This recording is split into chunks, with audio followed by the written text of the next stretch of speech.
What if I told you that within the next 12 minutes, I could introduce you to the love of your life? Now, don't get too excited.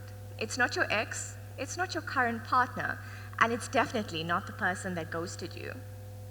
My name is Naz, and what you're about to hear today is not a learned theory, but rather a lived battle of how the greatest love of your life is not about someone else choosing you, but about you choosing yourself. But here's the problem. Most of us spend our lives in robes that don't fit right.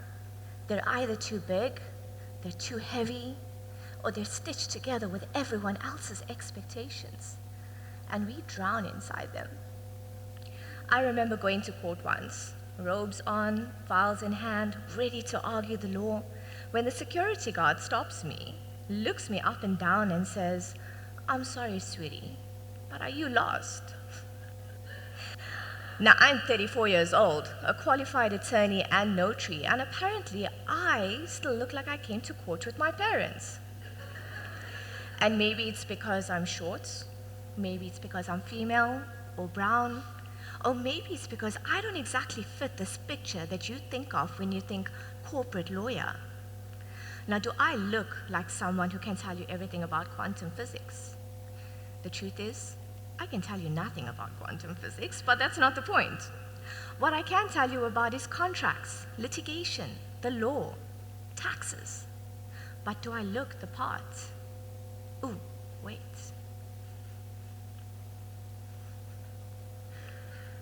How about now? Still no?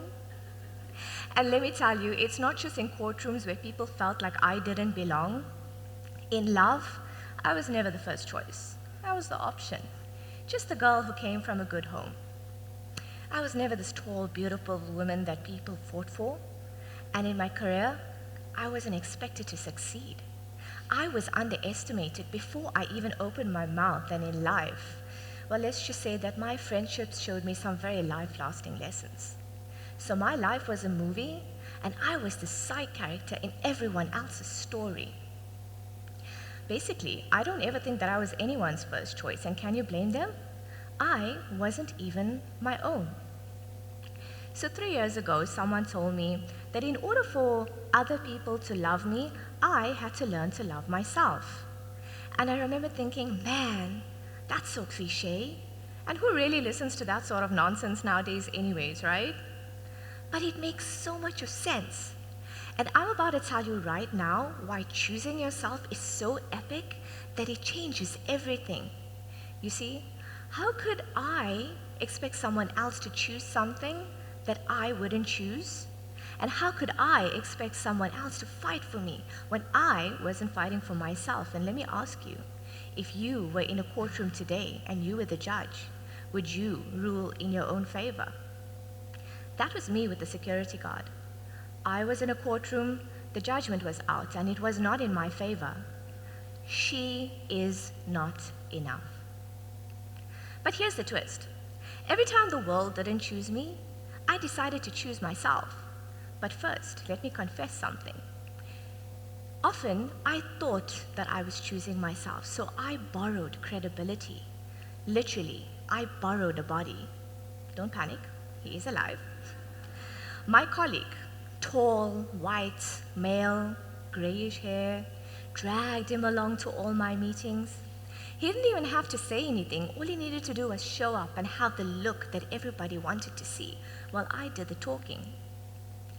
And it worked. Clients nodded, doors opened. But then I realized that I was using this man as a mannequin with a pulse. And worse, I was proving my own lie, that I wasn't enough on my own, so I stopped. Because I wasn't prepared to be the background in my own story. And honestly, he also kind of bailed. Something about not wanting to be the background in my story. But yes, I knew that I was meant to own the whole damn room. And then it hit me. I was an NPC. Now, for those of you who don't game, an NPC is a non-playable character. It's the background extra in a game that repeats the same line over and over again. That was me. But the day that I chose myself, I started being the main character. You know, the one that gets chosen, the one that gets seen, the one that saves the day, the one that everybody wants to play with.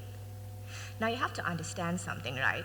In the past, when I attended events and functions on my own, I sat right at the back hoping that I was not noticed, hoping that if I was still enough, I'd become invisible.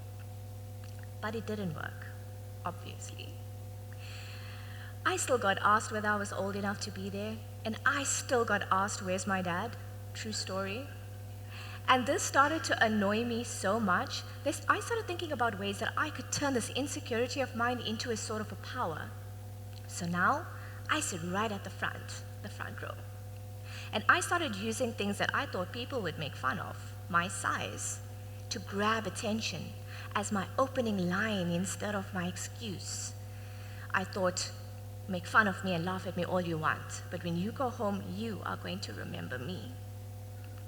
And I started speaking, even when I thought that my voice would shake or I might sound stupid.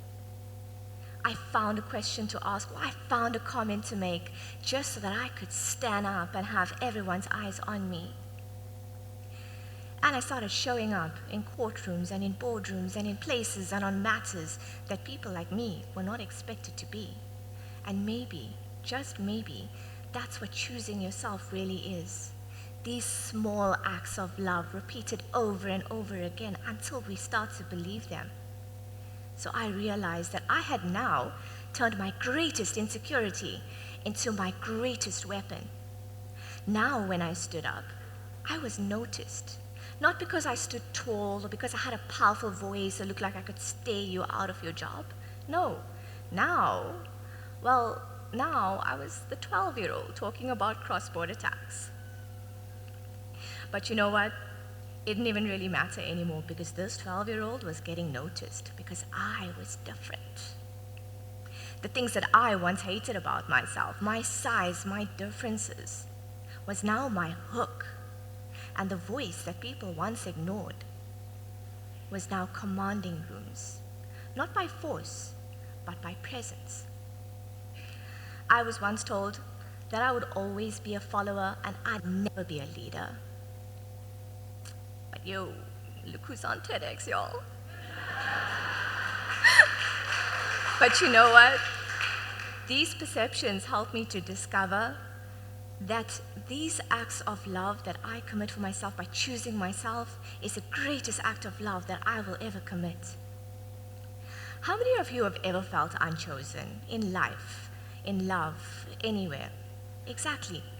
So you see, most of us spend our lives chasing other people's yes. Yes, you're the one. Yes, you're enough. Yes, you belong. But the sad reality is that sometimes that yes never comes. And here's a hard fact. Among top executives, 71% of CEOs, you know, the ones that sit in the corner offices, the ones that are supposed to have it all together, they admit to having felt like imposters. Think about that for a second. If 7 out of 10 CEOs are secretly wondering if they're faking it, then maybe the problem isn't about us being broken, but maybe the problem is about how we measure our worth. Now we know this.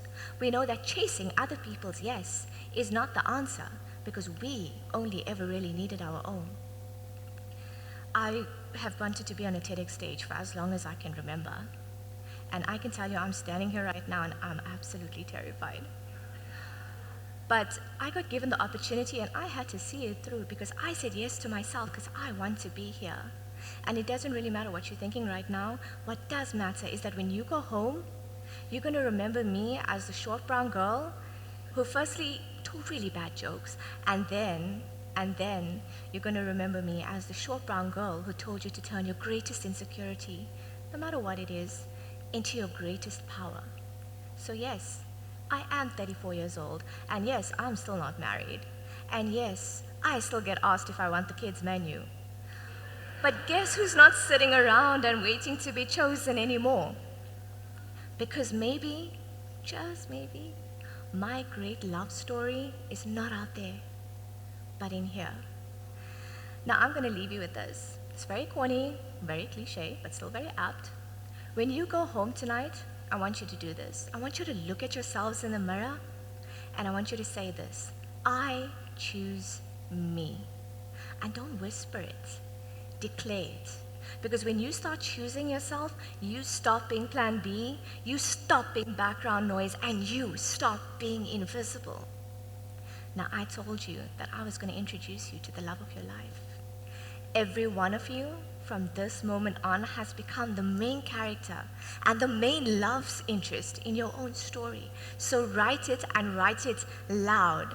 And that, ladies and gentlemen, is going to be your greatest love story.